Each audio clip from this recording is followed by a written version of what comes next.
This is TLV1.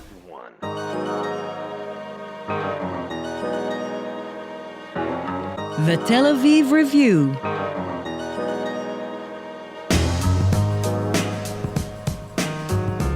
Hello and welcome to the Tel Aviv Review, a program dedicated to the word, the thought, and to debate, brought to you by the Van Leer Jerusalem Institute, which promotes humanistic, democratic, and liberal values in the social discourse in Israel. I'm Dahlia Shenlin, speaking to you from San Diego, still on my own.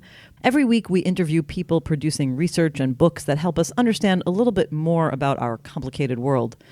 My guest today is Gershon Shafir, president of sociology at University of California at San Diego, the author of several books on Israel and Palestine, and director of the UCSD Human Rights Minor. We'll be talking about his new book, A Half Century of Occupation, Israel, Palestine, and the World's Most Intractable Conflict, just published by University of California Press. Gershon Shafir, welcome to the show. Thanks very much for having me, Dahlia. Let me start with a question about the title of your book. Is this really the world's most intractable conflict? It's a nice way to start the conversation. What about India, Pakistan, Syria conflict, South Sudan, Cyprus? Why are we different? Are there aspects of the occupation that you think are really distinctly different from other conflicts or anomalies? Yes, I believe that there is a throwback to a settler-colonial relationship, which is rare to find in other places. You won't find it in India, Pakistan, in Kashmir, or in similar situations. And I think that what gives it a distinction.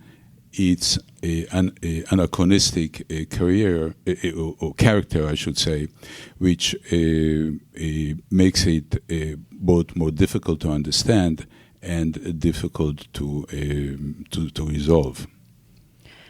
So this is definitely one of the world's most covered conflicts. What was the genesis of this book? Why did you feel there was a need for a whole new book just about the occupation? Do you think it's misunderstood?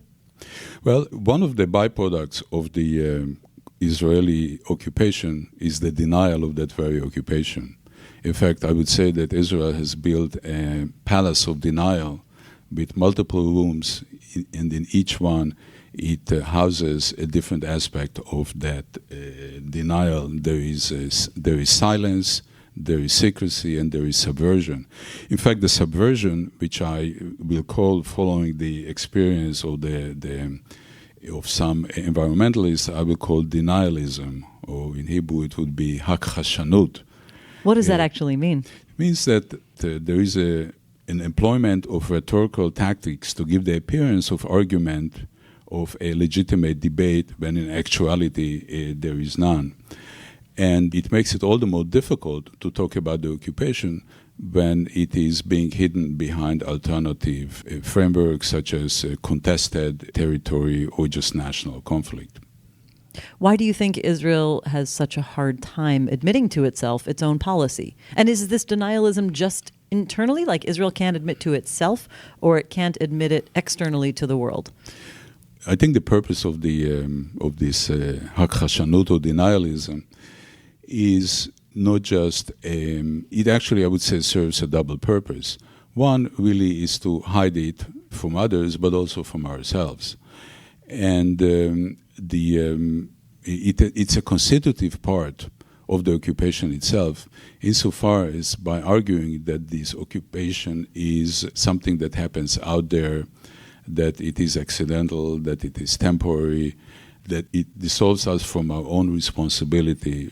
By us, you mean Israelis? Israelis, indeed, who even when they look at it, can't see it.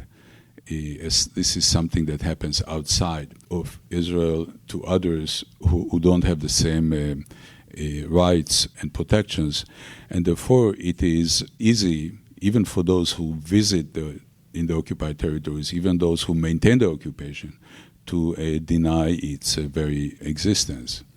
And by arguing that those who insist on the use of the term, as I do, and many others, in fact, the rest of the world, just look at the most recent Security Council Resolution 2334, that this is a foreign concept, and that one can hold Israeli, we can tell Israelis that this is something that has been exported, this is not what we believe in, and therefore we need to keep clear of it and hold on to the view that this is a unique situation like the Jewish situation always has been. Right. And you describe this denialism as propagating a view in a way that the occupation is something that happened to Israel, not that Israel does.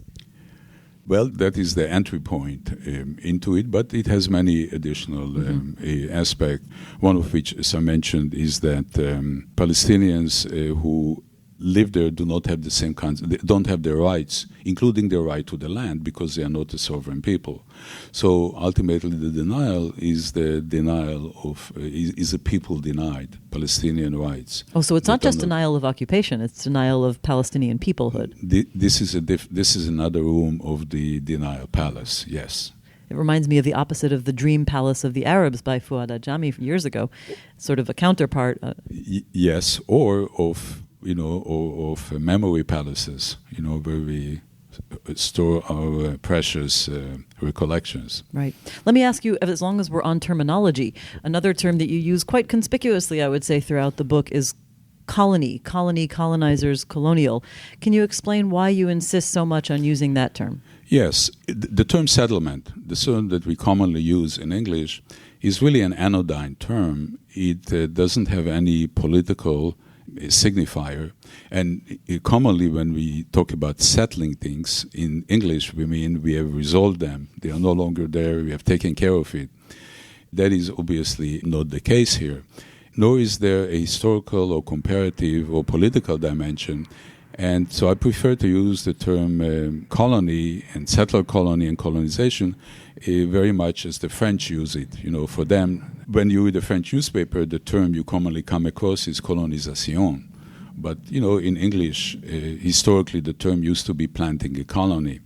So once you use the term colony, it suddenly brings back the historical context, which explains the bitterness that surrounds this kind of conflict. There's a second reason why I don't like the term settlement. It's a collective noun that in fact encompasses multiple distinct phenomena. For Israelis, the term settlement, actually has many different meanings. Israelis are like the Inuit, for whom there are multiple words to describe snow, and there are multiple types of settlement. And unless we understand the diversity of these settlements, we miss the fact that there are potential conflicts between them, that different populations reside in each one of them, that they fit into different political programs. And therefore, we miss the fact that the colonization project itself is in many ways riven with contradictions and is vulnerable to challenge. Okay, so you're saying the settlements are not monolithic. Would you also say that certain settlements are therefore more legitimate than others? Well, under the Geneva Convention, Article 49, none of the settlements are legitimate. In fact, the U.S. policy, the international community's policy has always been that none of the settlements are legitimate. And the fact that Israel has legitimated some but not others is not accepted elsewhere. That is, of course, legitimizing some or planning and then establishing them on the basis of government decisions and not others is yet another room in the palace of denial. Okay. So I guess what you're saying, though, is that there is not such a total consensus about all the settlements within the Israeli discourse. And it's expressed, yes, and in some ways it's expressed by the use of different terms to describe them, from ma'achaz, le'itachzut, le'yeshuv, le'itnachalut. Different so words so in forth. Hebrew. Yes. Yeah. Okay. Let me ask you, though, you're talking, your whole book starts from the starting point that the occupation is a problem that needs to be solved. That's your sort of framework of reference. Yet, as you yourself point out, many Israelis, including, of course, the governing coalition, a former Supreme Court judge, and many Americans and outsiders, view the entire situation differently, that it's either not occupation at all, or that if it is, that's a good thing. That's not a bad thing, not a problem that needs to be solved. So you say you reject this kind of denialism, but does it matter if they're the ones holding power, whether someone like you rejects it? What do we do in that? How do we reconcile your analysis with the reality of those who hold the power? Well, my starting position, of course, is that of a scholar and maybe an intellectual rather than a politician. And this is not a how-to-do book, but this is a book to remind us that we not to take political pronouncements at face value, not to be demoralized by the fairly uniform statement of view that this is anything but an occupation. So I think in that sense, reminding us and taking stock and placing the Israeli experience in the context of international law, in particular international humanitarian law, has a very clear benefit of clarifying discourse which is based on obscuring rather than enlightening us. But what kinds of audiences do you hope that it will reach? The genesis of this book is with a lecture series I gave at the University of Lund in Sweden. I called it at the time a guide to occupation. But, from the questions that people asked, I realized how much of the everyday experience as well as the legal experience is clouded, is unclear, and needs to be uncovered. So the purpose of this book is to address a general audience, not that much of experts, but people for whom my analysis might add, some insight, but rather people who are need of a strong beacon to be directed at this phenomena. One other aspect of it is that the occupation is experienced differently by Israelis and Palestinians. And for me, as I was writing the book, it became necessary to address it from both perspectives. So I would argue that something you hadn't planned on in the beginning? I was initially going to write this book more for I guess, an audience that has some knowledge, but over time I realized that I think I need to address it from different perspectives. And these perspectives express themselves in the way in which I conceptualize the concept of occupation phenomena that is very complex, and I believe consists of at least 4 different components. One is the legal dimension, which is distinct dimension you don't have in many other conflicts, and which enables certain kinds of things but also prohibit others.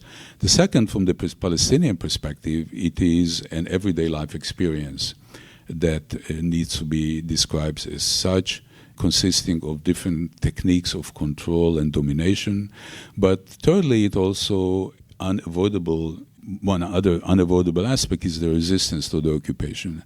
And this is not something that Professor Shafir claims to be so, but the Geneva Convention itself mentions, the Fourth Geneva Convention that deals with occupation, provides the occupying forces the right to ensure their own security. Why would they do that? Because they are very, very well aware of the fact that there is going to be resistance to occupation. It's an inherent aspect of it.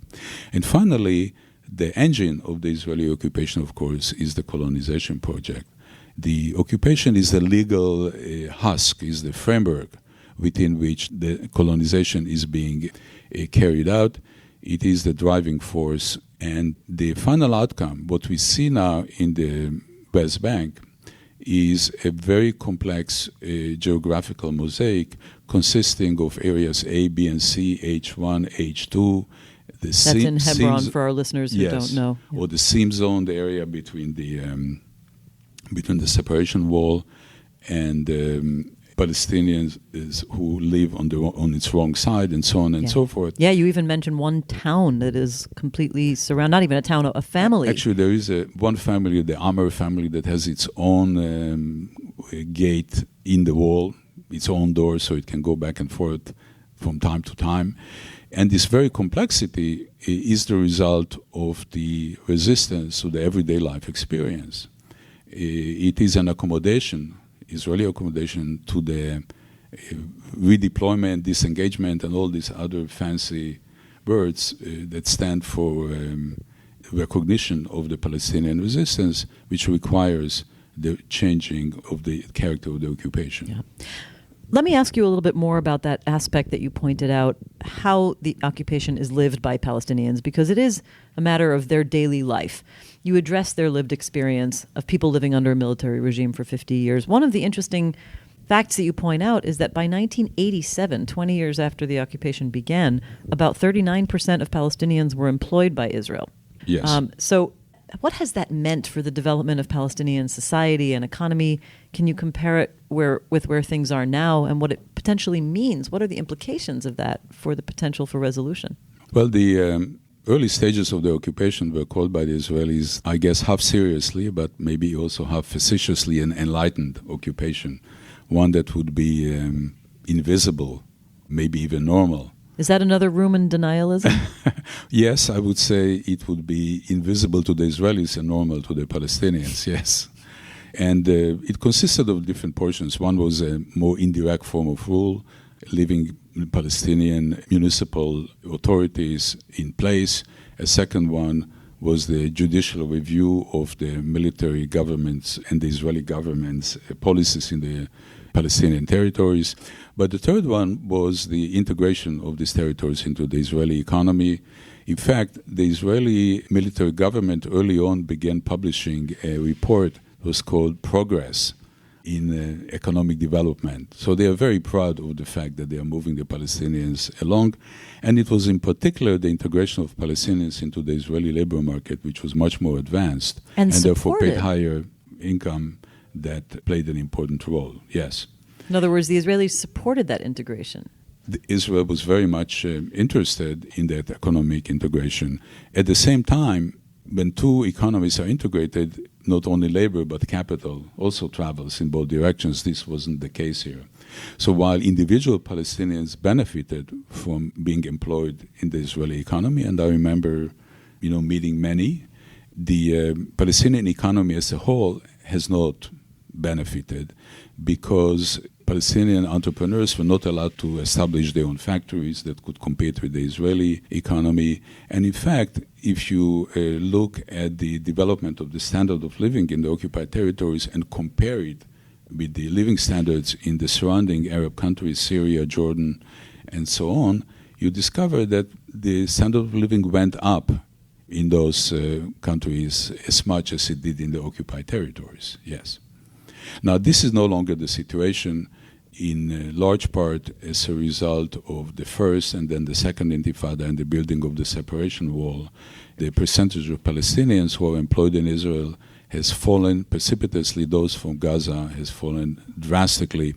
But still, Palestinians are being employed, and the Israeli government, at the advice of the military, provides permits to maybe as many as 100,000 Palestinians. Again, depending just how tense the security situation is, to be employed within Israel. So do you think these societies can ever truly be separated if there's so much economic dependence? And interdependence, I should say.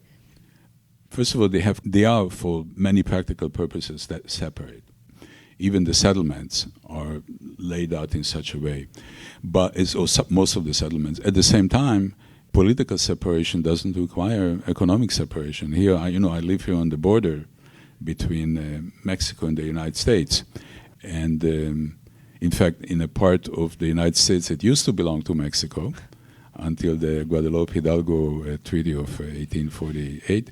But there's a very high percentage of Mexicans who commute to San Diego to work. In fact, I have students in my class on the Israeli-Palestinian conflict who come from Tijuana to take this course as part of the BA. So there can be a sort of separation without total population separation. Yes. Okay, just another interesting statistic that you point out that I want to mention. You note that at various points Israel has imprisoned so many Palestinians that it had the highest incarceration rate in the world as a percentage of the Palestinian population. I always thought America held that distinction.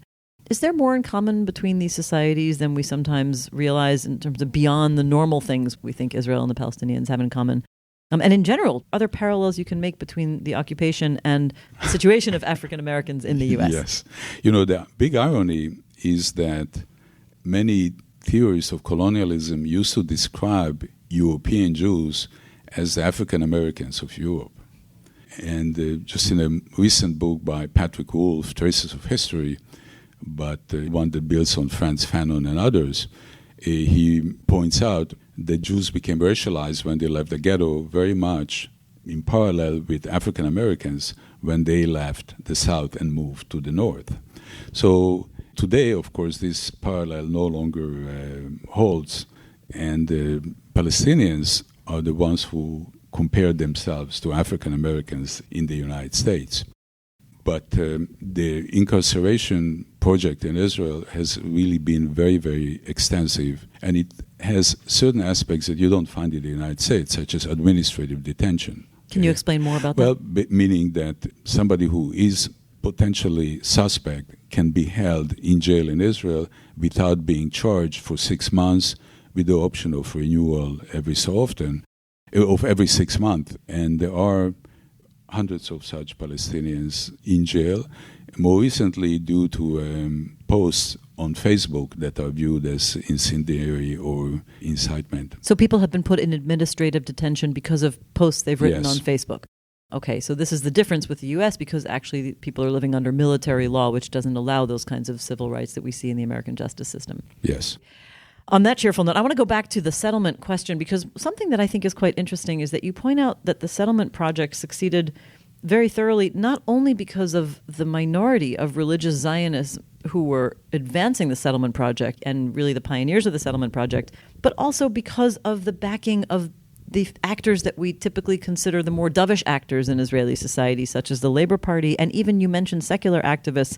Well, also, of course, the backing of even Prime Minister Rabin, right? Under labor governments and even under his government, settlements were expanded.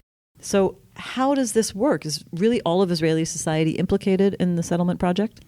My point actually is there's a great deal of differentiation, and you have to look at different frontiers of settlement. The Alon Plan, which is a military frontier, a column along the Jordan River, in the rift of the Jordan River, the Messianic or religious settlement movement used to be more Messianic than it is today, along the mountaintops, second column, the suburban secular settlements along the Green Line, then the suburban Haredi settlements, such as Beit Haredi. Yes. Ultra-Orthodox. Yes. Ultra-Orthodox in two of the largest towns, one of 500, one of 40,000 roughly. And then there are also the so-called outposts that have not been legitimized by the State of Israel. And there's an important distinction I would like to make. Indeed, the settlement project after 1967 began under labor governments. And these labor governments cooperated with and commissioned religious settlers and supported the desire to settle. But at the same time, they're also opposed to settlement in the densely populated mountainous region of the West Bank. Rabin was called the settlements a cancer, and he tried to stop them on multiple occasions. When he did support them, those were settlements along the Green Line, either the Haredi or the secular settlements that expanded during the Oslo years. But the religious Zionist settlers could be seen as people who have been sent by others. But in fact, they are the only ones who are willing to settle in the areas where in between Palestinian villages, in densely populated Palestinian areas that are both more dangerous but also make the contiguity of a Palestinian state impossible. Therefore, the territorial partition impossible or at least unlikely. So while they haven't done this on their own, without them, they played the role of a vanguard.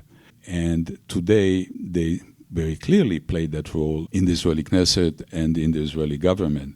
So one cannot move the responsibility fully from the religious settlers to the labor movement that began the project, because they are the vanguard and they are the ones who pushed the settlement project into this dead end where it is today. Maybe, but it sounds like from what you're saying, if I can try to characterize it, that everybody sent somebody. So even if Rabin didn't send the religious settlers, he was sending the ultra-Orthodox and the maybe other to other parts of the West Bank. Is that a correct characterization? Yes. All aspects of Israeli society have found their niche in the West Bank, including Russian immigrants. For example, Ariel has a fairly significant portion. At the same time, they are there for different reasons, different motivations, and their commitment to the place varies a great deal. Not to mention the fact that the majority of them do not work in the West Bank but commute to Israel. And actually in the book you sort of come to the conclusion, or maybe it's not a hard and fast conclusion, but you imply that you still believe some sort of a two-state peace is possible. Why do you think that? Is it because of the diversity of the kinds of people in the settlement project who are maybe not as wedded to staying there, or are there other reasons? I have pages and pages of explanation, and I go through a whole series of numbers and rationales and analysis of other scholars. Demographically, what you see is that the settlers make up 13.8% of the population in the West Bank, and furthermore, the vast majority are concentrated along the Green Line. More significantly... I just want to stop you for a second. Yes. 13.8%. Yes.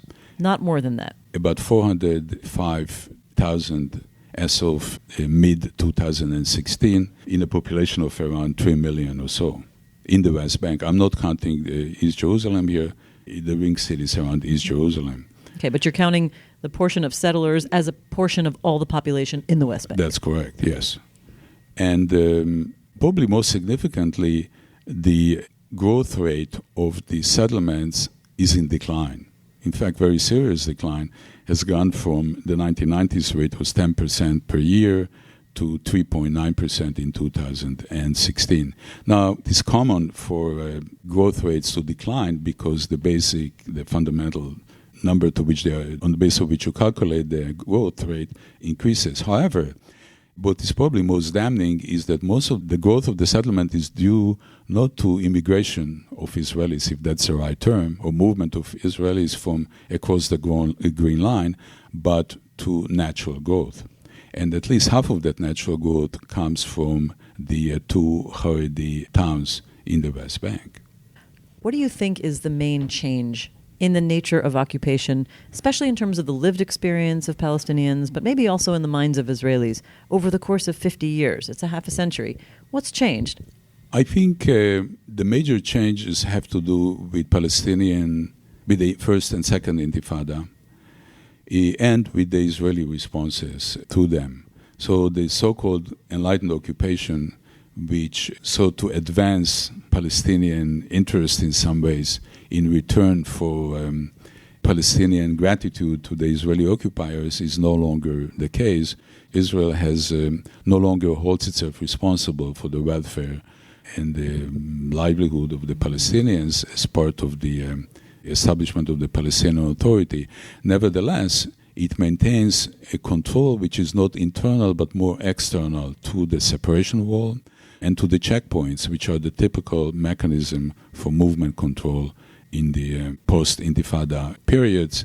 And of course by controlling the perimeters of Gaza. And of maintaining the occupation of Gaza from the outside because of the fact that Israel has effective control over its airspace, seashore, currency, population registry, and so forth. Yes. So you're saying that in the early years, it was Israel sort of took care for the welfare of Palestinians, but following the Intifadas, Israel keeps the control but dismissed the responsibility. Very well put, yes. Just saying what you said. Do you have any optimism for where things can go? What's your best case scenario? I would like to refrain from prophesizing. All I offered here was a feasibility study of whether a two-state solution is still possible or not. And by the way, when we think about it, we always need to think about the two-state in comparison with the other alternatives, not just in itself, in order to get a realistic sense of what is likely or what is not. Other solutions are also possible, but they are much more difficult to implement, and the preconditions for them are much more absent in some very fundamental ways. So, no, as you know, in the Jewish tradition, the power of prophecy, since the Second Temple has been destroyed, has been attributed only to children and to fools. And since I'm no longer the former and do not wish to become the latter, I'm going to stop here. Okay, but maybe I will ask you then instead. See, you tried to get out of this, and now I'm going to ask you a tougher question. Let me ask you from a critical angle. Your book is all about what Israel is doing in the West Bank and how Palestinians experience it, but it kind of reads as if it's only the Israelis who have agency here. Do the Palestinians not have any responsibility for this, for anything about the situation or changing it? And how would you characterize that? Oh, not at all. First of all, I do talk about Palestinian resistance. It wasn't just the two intifadas. There were other periods in which this has taken place, as it does today. But in addition, I focus on the fact that the occupation has transformed the Israeli-Palestinian conflict in one fundamental way. It opened the possibility for diplomatic resolution. And in at least part of the book, I examined the most recent round of such negotiations between Abbas and Olmert and the kind of promises that both sides made. And in fact, what I found so interesting is that we commonly believe that Jerusalem and the refugees, as you yourself stated earlier, are the major obstacles to a resolution. But during the Olmert-Abbas negotiations, the Palestinians have agreed, or at least Abbas did, very small number of Palestinians who would return to Israel under the peace accord. His number was something like 60,000, much less than the 100,000 that Israel agreed to in the wake of the 1948 war. Olmert, on his part, agreed to establish a Palestinian capital in parts of Jerusalem. The real disagreement between them was over the settlements and over the borders and over the territorial exchange. So my focus was very much on the issue of colonies and colonization. And my conclusion is that this is still a future that is open and is yet to be resolved and addressed and resolved. Okay. Well, maybe it's a future with a lot of potential. That's Gershon Shafir of University of California at San Diego on his book, A Half Century of Occupation, Israel, Palestine, and the World's Most Intractable Conflict, just published by University of California Press. And thanks to Itai Shelem, our sound engineer. Thanks once again to the Van Leer Institute for their generous support. If you like this podcast, there are many more where it came from. Just go to www.tlv1.fm/podcasts and take your pick. Don't forget to visit our new website, telavivreview.org. Like us on Facebook and follow both of us on Twitter, me and Gilad. Join us again next week for another edition of the Tel Aviv Review. And until then, goodbye.